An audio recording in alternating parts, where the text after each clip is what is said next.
प्यारे बच्चों, कोविड-19 के कारण आप सभी अपने अपने घरों में रहकर ही अपनी पढ़ाई कर रहे हैं। ऐसे समय में आप अपनी पढ़ाई को रोचक तरीके से सीख समझ सकें, इसके लिए झारखंड सरकार द्वारा प्रस्तुत किया जा रहा है हमारा दूरदर्शन हमारा विद्यालय कार्यक्रम। इसके माध्यम से आप प्रत्येक दिन सोमवार से शुक्रवार तक पूर्वाह्न 10 से 12 तथा अपराह्न 1 से 2 बजे तक अपनी अपनी कक्षाओं के अनुरूप कार्यक्रम देख सकेंगे।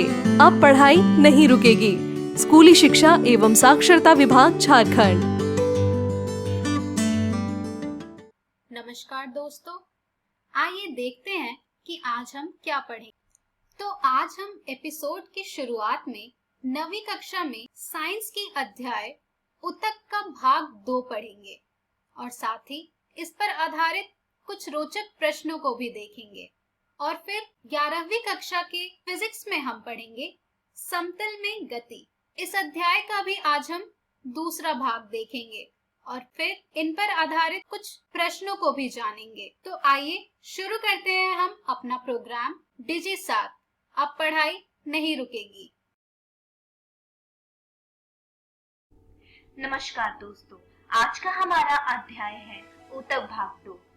दोस्तों, आज के इस वीडियो में हम पढ़ेंगे कि पादप ऊतक क्या होते हैं और उसके बाद हम पढ़ेंगे कि पादप ऊतक के कितने प्रकार होते हैं। तो चलिए दोस्तों शुरू करते हैं। दोस्तों, जैसा कि हमने पिछले वीडियो में पढ़ा था कि हमारे और पौधों के बीच में काफी सारे अंतर होते हैं, जैसे कि हम चल सकते हैं, खा सकते हैं और खेल सकते हैं, लेकिन पौधे हमारी तरह बिल्कुल नहीं कर सकते। पौधे हमेशा स्थिर और नियत होते हैं, मतलब वह एक जगह पर ही खड़े रहते हैं। पौधों को जीवित रहने के लिए कम आवश्यकता होती है ऊर्जा की, जबकि हमें जीवित रहने के लिए ज्यादा आवश्यकता होती है ऊर्जा की। पौधों में अधिकांश ऊतक मृत होते हैं और विकास सिर्फ सीमित क्षेत्र में ही होता है। दोस्तों, चलिए अब हम पढ़ते हैं कि पादप ऊतक के कितने प्रकार होते हैं। पादप ऊतक के 2 प्रकार होते हैं, जिसमें सबसे पहला है विभज्य ऊतक और दूसरा है स्थायी ऊतक। सबसे पहले हम पढ़ेंगे कि विभज्य ऊतक क्या होते हैं। दोस्तों, विभज्य ऊतक सरल जीवित ऊतक होते हैं जो कि नई कोशिकाओं के विभाजन और गठन में सक्षम होते हैं। उदाहरण के तौर पर जड़ें और शाखाएं। ये जहाँ कोई भी नई टहनियां या शाखाएं निकल रही होती हैं किसी भी पौधे में, वहां पाए जाते हैं। दोस्तों, विभज्य ऊतक के 3 प्रकार होते हैं, जिसमें सबसे पहला है शीर्षस्थीय विभज्य ऊतक, दूसरा है अंतःवृष्ट विभज्य ऊतक और तीसरा है पार्श्व विभज्य ऊतक। चलिए इसे चित्र में देखते हैं। ये चित्र विभज्य ऊतक का है, जिसमें शीर्षस्थीय विभज्य ऊतक, अंतःवृष्ट विभज्य ऊतक और पार्श्व विभज्य ऊतक मौजूद है। सबसे पहले हम पढ़ते हैं कि शीर्षस्थीय विभज्य ऊतक क्या होते हैं। शीर्षस्थीय विभज्य ऊतक जड़ों और शाखाओं की बढ़ती युक्तियों पर मौजूद होते हैं। यह जड़ों और तनों को बढ़ा की ओर ले जाते हैं और पौधे की प्राथमिक वृद्धि में भी मदद करते हैं।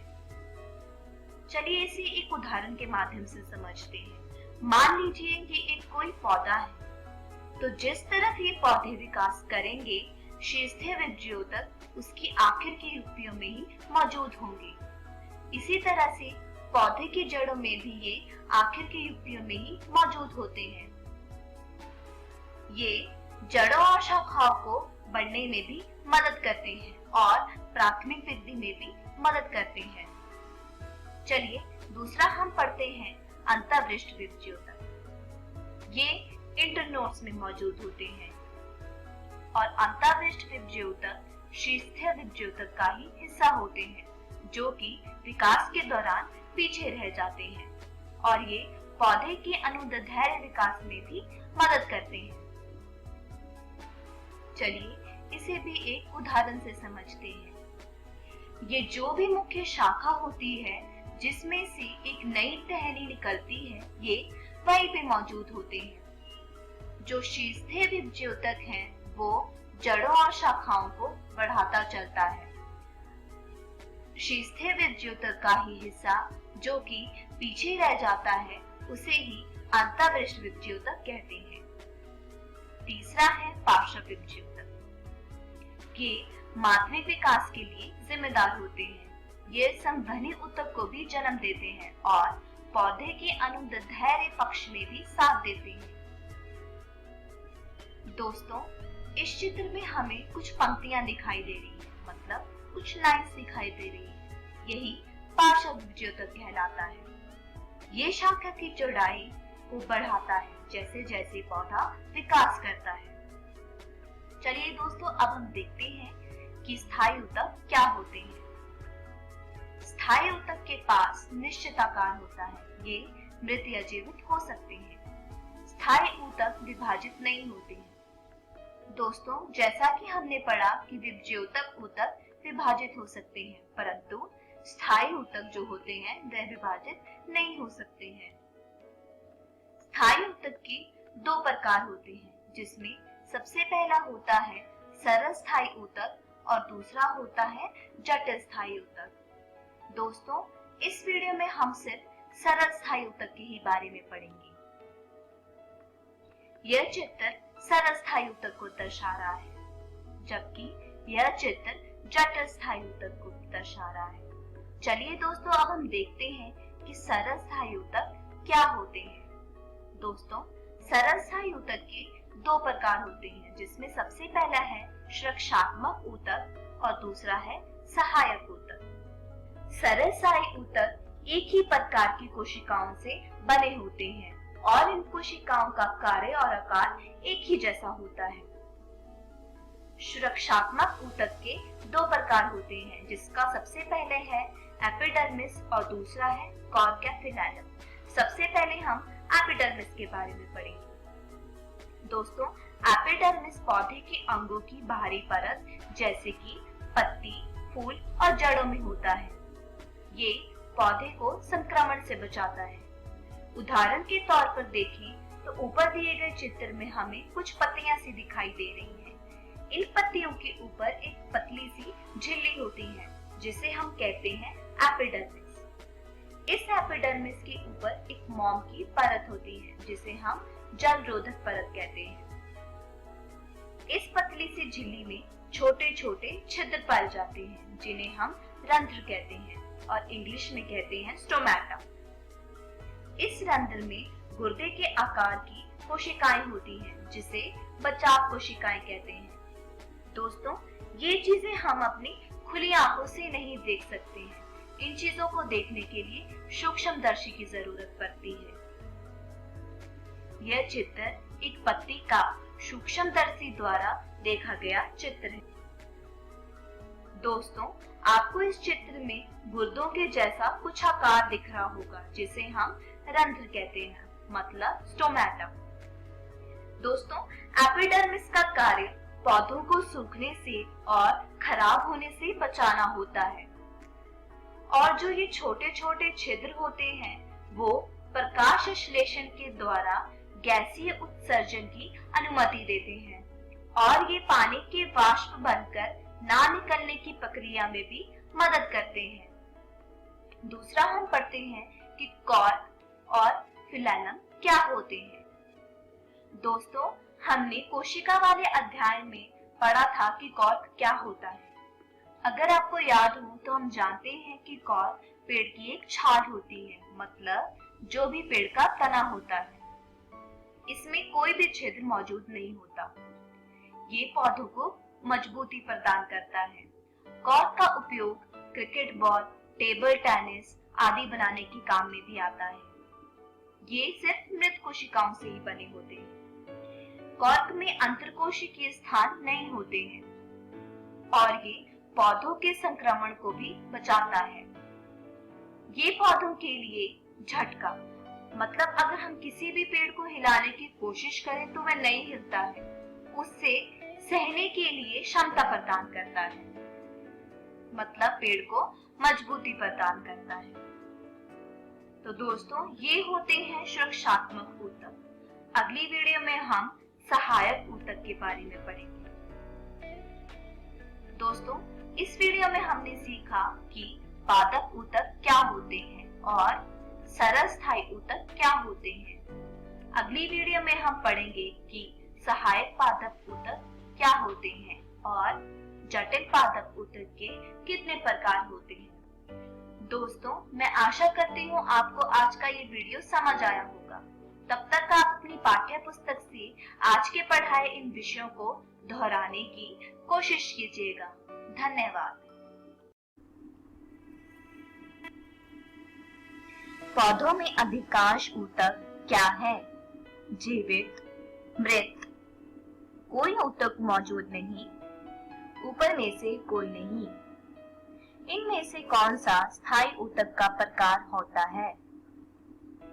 संयोजी ऊतक, सरल स्थायी ऊतक, तंत्रिका ऊतक, पशु ऊतक। इनमें से कौन सा पादप ऊतक विभाजित नहीं हो सकता है? स्थायी ऊतक, विभज्य ऊतक, संयोजी ऊतक, पेशीय ऊतक। विभज्य ऊतक किस में मौजूद होता है? जड़ें, पत्ते, शाखाएं, ऊपर के सभी। विभज्य ऊतक कितने प्रकार के होते हैं? 1, 2, 3, 4।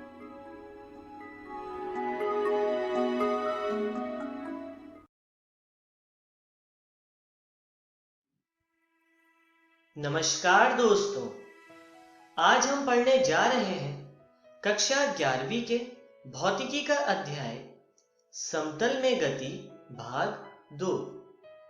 तो अध्याय शुरू करने से पहले एक बार नजर डालते हैं कि आज हम क्या पढ़ने वाले हैं। तो आज हम सबसे पहले पढ़ेंगे त्रिभुज व समांतर चतुर्भुज विधि द्वारा सदिशों का संकलन व व्यवकलन। उसके बाद हम पढ़ेंगे शून्य सदिश तथा सबसे अंत में हम पढ़ेंगे सदिशों का वियोजन। तो आइए शुरू करते हैं त्रिभुज विधि द्वारा सदिशों का संकलन से। इसको इंग्लिश में कहते हैं triangle law of vector addition. यदि दो सदिशों को परिमाण व दिशा में एक त्रिभुज की दो भुजाओं द्वारा दर्शाया जाए तो त्रिभुज की तीसरी भुजा दोनों सदिशों के संकलन को दर्शाती है। मतलब अगर हम किसी त्रिभुज यानी ट्रायंगल की दो भुजाओं को दो वेक्टर यानी सदिश माने तो उस ट्रायंगल की तीसरी भुजा दोनों सदिशों का संकलन मतलब एडिशन दर्शाती है। तो आइए आगे बढ़ते हैं। इसको अच्छे से समझने के लिए हम सबसे पहले सदिश के पुच्छ तथा शीर्ष की बात करते हैं। तो सदिश जहां से शुरू होता है उसको हम कहते हैं सदिश की पुच्छ, और जहां पर सदिश का तीर का निशान होता है उसे हम कहते हैं सदिश का शीर्ष। तो सदिशों के संकलन यानी उनको जोड़ने के लिए सबसे पहले हम पहला सदिश दर्शाते हैं और साथ ही अगला सदिश इस प्रकार से दर्शाते हैं कि पहले सदिश का शीर्ष और दूसरे सदिश की पुच्छ एक ही बिंदु पर हो, और फिर हम प्रथम सदिश की पुच्छ से दूसरे सदिश के शीर्ष पर जो वेक्टर खींचते हैं वह सदिश पहले दोनों सदिशों का संकलन कहलाता है। अब यदि यहां पर सदिशों के नाम इस तरह डिफाइन कर दिए जाए जो कि है ए बी और बी सी और परिणामी सदिश ए सी, तो हम इसको इस प्रकार लिख सकते हैं जो कि है सदिश ए बी प्लस सदिश बी सी बराबर सदिश ए सी। और इस तरह त्रिभुज विधि द्वारा सदिशों का संकलन किया जा सकता है। तो आइए अब हम आगे चलते हैं और त्रिभुज विधि द्वारा सदिशों के व्यवकलन पर नजर डालते हैं। इसको इंग्लिश में कहते हैं triangle law of vector subtraction. इसके लिए हम एक सदिश ए लेते हैं जो इस प्रकार है। और अब हम इसी सदिश का ऋणात्मक सदिश लेते हैं, जिसके लिए हम इस सदिश की दिशा परिवर्तित कर देते हैं। और इसी विधि का हम प्रयोग करते हैं सदिशों के व्यवकलन में। मतलब जिस तरह हमने सदिशों का संकलन किया था, उसी प्रकार हमें जिस सदिश को घटाना है, हम उस सदिश का ऋणात्मक सदिश पहले सदिश में जोड़ देते हैं। तो आइए देखते हैं किस तरह से। यदि आपको एक सदिश जो कि है सदिश ए बी, इसे जोड़ना है एक दूसरे सदिश में जो है सदिश बी सी, तब आप त्रिभुज नियम द्वारा इसे इस तरह से व्यक्त करेंगे। पर अब हमें सदिश BC को AB में से घटाना है, तो अब हम सदिश BC का ऋणात्मक सदिश लेते हैं। और हम ऋणात्मक सदिश जब सदिश AB में जोड़ते हैं, तो हमें परिणामी सदिश AB माइनस BC मिलता है, जिसे हमने यहाँ पर AB और BC डैश वेक्टर से दिखाया है। और इस तरह AB minus BC is equal to AC मिल जाता है और त्रिभुज विधि द्वारा सदिशों का व्यवकलन ज्ञात हो जाता है। तो चलिए अब हम आगे बढ़ते हैं और चतुर्भुज विधि द्वारा सदिशों के संकलन पर नजर डालते हैं। इसको इंग्लिश में कहते हैं parallelogram law of vector addition.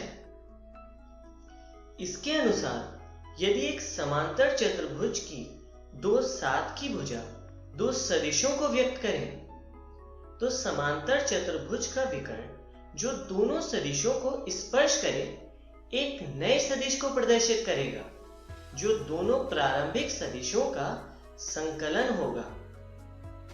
आइए इसको विस्तार से समझते हैं। इसके लिए हम एक सदिश लेते हैं जिसको हमें किसी और सदिश में जोड़ना है, जो इस प्रकार है। तो आइए देखते हैं। सबसे पहले हम पहले सदिश को प्रदर्शित करते हैं, जिसके नाम है ए बी, और साथ ही हम दूसरा सदिश इस तरह से प्रदर्शित करते हैं, जिसका नाम है बी सी। अब हम पहले और दूसरे सदिश के समांतर दो सदिश इस प्रकार लेते हैं कि ये एक चतुर्भुज बन जाए, जो कि इस तरह से है। तो यहां पर एक और सदिश आता है ए डी और डी सी। तो अब हम इस चतुर्भुज के द्वारा इन दोनों सदिश का संकलन ज्ञात करेंगे। वो होगा A B plus B C बराबर ए सी, जो इस तरह विकर्ण द्वारा दिखाया गया है। और इस तरह हमें संकलन ज्ञात हो जाता है। तो आइए अब हम आगे बढ़ते हैं और चतुर्भुज विधि द्वारा सदिशों का व्यवकलन ज्ञात करते हैं। इसके लिए भी हम सबसे पहले एक सदिश को प्रदर्शित करते हैं, जो कि है ए बी, और हम दूसरा सदिश प्रदर्शित करते हैं, जो है डी सी। अब हमें ज्ञात करना है सदिश ए बी माइनस सदिश बी सी। इसके लिए हम दोनों सदिश को इस प्रकार प्रदर्शित करते हैं। अब क्योंकि हमें सदिश BC को घटाना है, इसलिए हम सदिश BC की दिशा परिवर्तित कर देते हैं और अब हम इसमें चतुर्भुज विधि का प्रयोग करते हैं। तो पहले हम सदिश के नाम डिफाइन कर देते हैं, जो है AB और BC डैश। और अब हम समांतर भुजाओं का प्रयोग करके समांतर चतुर्भुज बना लेते हैं, जो कि इस प्रकार है। और अब परिभाषा के अनुसार इस समांतर चतुर्भुज का विकर्ण AB प्लस BC डैश के बराबर होगा, और BC डैश है माइनस BC के बराबर। तो इसलिए हम लिख सकते हैं AB minus BC is equal to सदिश AC। और इस तरह चतुर्भुज विधि द्वारा सदिशों का व्यवकलन ज्ञात हो जाता है। तो आइए अब हम आगे चलते हैं और सदिशों के संकलन का क्रम विनिमय गुण पर ध्यान देते हैं। मान लीजिए ये कोई सदिश है जिसको हमें जोड़ना है एक दूसरे सदिश में। इसके लिए हम पहले सदिश को इस तरह डिफाइन करते हैं, जो है सदिश A, और साथ ही दूसरे सदिश को इस तरह डिफाइन करते हैं, जो है सदिश B। अब इन सदिश को जोड़ने के लिए हम त्रिभुज नियम के अनुसार यहाँ पर एक इस तरह सदिश ले लेते हैं, जो कि सदिश A और B का योग होता है। पर चलिए अब हम इसको एक दूसरे तरह से देखते हैं। मान लीजिए हम इसी में सदिश B की स्थिति इस तरह परिवर्तित कर देते हैं और साथ ही सदिश A की स्थिति भी इस तरह परिवर्तित कर देते हैं, तो अब हमारे सदिश इस तरह अपनी जगह से बदल जाते हैं। लेकिन अगर आप ध्यान दें तो परिणामी सदिश में कोई भी परिवर्तन नहीं हुआ है। हम ऊपर वाले त्रिभुज में सदिश A प्लस सदिश B का मान ज्ञात कर रहे थे, जबकि नीचे वाले त्रिभुज में हम सदिश B प्लस सदिश A का मान ज्ञात कर रहे हैं, जिनके परिणाम बराबर हैं। तो इसलिए हम कह सकते हैं सदिश A प्लस सदिश B बराबर सदिश B प्लस सदिश A, और यही सदिशों के संकलन का क्रम विनिमय गुण कहलाता है। तो चलिए अब हम आगे चलते हैं और सदिशों के संकलन के सहचर्य गुण पर नजर डालते हैं। इसके अनुसार सदिश A तथा सदिश B को पहले जोड़कर और फिर सदिश C को जोड़ने पर जो परिणाम प्राप्त होता है, वह सदिश B तथा सदिश C के योग को सदिश A में जोड़कर मिलने वाले परिणाम के बराबर होता है। इसे हम गणितीय रूप में इस प्रकार दर्शा सकते हैं, सदिश A प्लस सदिश B प्लस सदिश C बराबर सदिश B प्लस सदिश C प्लस सदिश A, और इसी गुण को हम सदिशों के संकलन का सहचर्य गुण कहते हैं। तो आइए आगे बढ़ते हैं और शून्य सदिश पर नजर डालते हैं। इसको इंग्लिश में कहते हैं नल वेक्टर। शून्य सदिश वह सदिश होता है जिस सदिश का परिमाण शून्य होता है।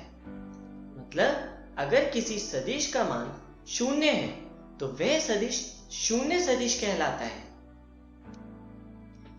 शून्य सदिश का परिमाण शून्य होने के कारण इसकी दिशा को परिभाषित नहीं किया जा सकता है। यदि किसी सदिश की गुणा शून्य संख्या से की जाए तो परिणाम में शून्य सदिश मिलता है। जैसे यदि किसी सदिश A को इस संख्या से गुणा करें तो हमें परिणाम में जो सदिश मिलता है उसे शून्य सदिश कहते हैं।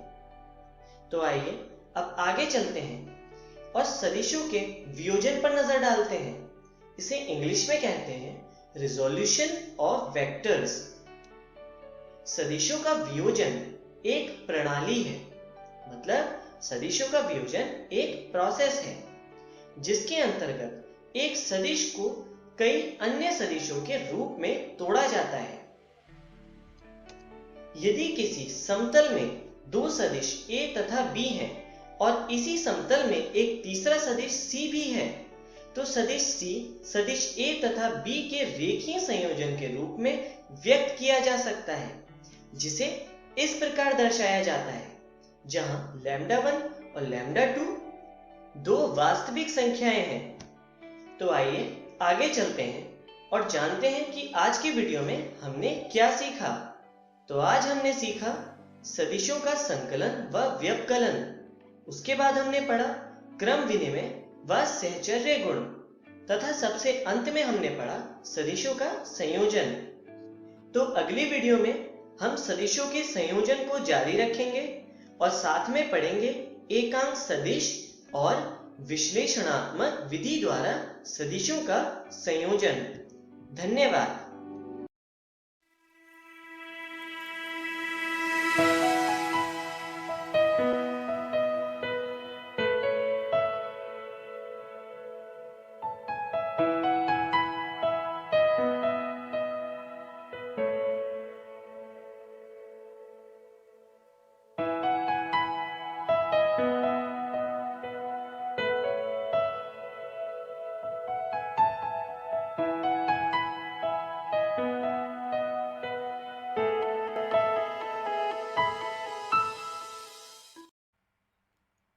दोस्तों, आइए देखते हैं कि आज हमने क्या पढ़ा। तो आज हमने 9वीं कक्षा के साइंस में ऊतक अध्याय पढ़ा और 11वीं कक्षा में हमने फिजिक्स का अध्याय समतल में गति पढ़ा। आइए अब हम देखते हैं कि हम कल क्या पढ़ेंगे। कल हम 9वीं कक्षा के सोशल साइंस में पढ़ेंगे संसाधन के रूप में लोग और 11वीं कक्षा के केमिस्ट्री में पढ़ेंगे परमाणु की संरचना। इस प्रसारण से संबंधित सुझाव, अपने प्रश्न इत्यादि आप हमें jcerg@gmail.com तथा टोल फ्री नंबर 1800 5728 585 पर संपर्क कर सकते हैं।